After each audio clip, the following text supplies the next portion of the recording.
Jainath mandal head క్వార్టర్స్లో అత్యంత పురాతనమైనటువంటి లక్ష్మీనారాయణ స్వామి ఆలయం దగ్గర ఉన్నాము. దాదాపు 1100 సంవత్సరాల పురాతన ఆలయంగా చెప్తారు.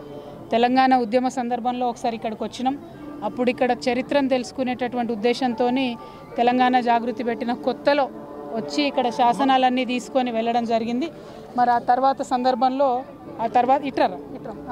సందర్భంలో మరి తెలంగాణ రాష్ట్రం ఏర్పడ్డ తర్వాత అనేకమైనటువంటి పురాతన ఆలయాలను కూడా మనం అభివృద్ధి చేసుకోవడం జరిగింది. కాకపోతే జైనత్లో ఎందుకో మరి విస్మరణకు గురైంది. జైనత్ ముందు కూడా చాలా పెద్ద కోనేరు ఉంది, దానికి కూడా ఎప్పుడు కూడా నిధులు రాలేదని చెప్తా ఉన్నారు. మరి నేను వీరికి మాట ఇచ్చాను, వచ్చే సంవత్సర కాలంలో ఏదో ఒకటి చేసి ఎంతో కొంత నిధులు తీసుకొని తప్పకుండా స్వామివారి దగ్గరికి మళ్ళీ వస్తా అని చెప్పడం జరిగింది. అయితే ఈ మధ్య కాలంలోనే చాలా పురాతన ఆలయం అవడం వల్ల, వర్షాలు బీభత్సంగా కురవడం వల్ల మరి పై కప్పు స్వామివారి గర్భగుడిలో కూడా ఉరుస్తున్నదని తెలిసింది. మరి ఖచ్చితంగా ఆర్కియాలజికల్ డిపార్ట్మెంట్ వాళ్ళు శ్రద్ధ పెట్టాలి. నేను కూడా వారికి కూడా లెటర్ రాసి ఫాలోఅప్ చేస్తాను. బట్ వాళ్ళు శ్రద్ధ పెట్టి తక్షణమే రిపేర్ చేయాలి. గర్భగుడిలో నీళ్ళు పడడం అన్నది కరెక్ట్ కాదు.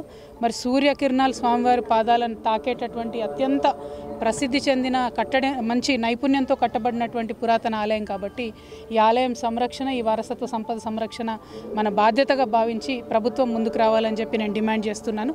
Thank you. జై తెలంగాణ.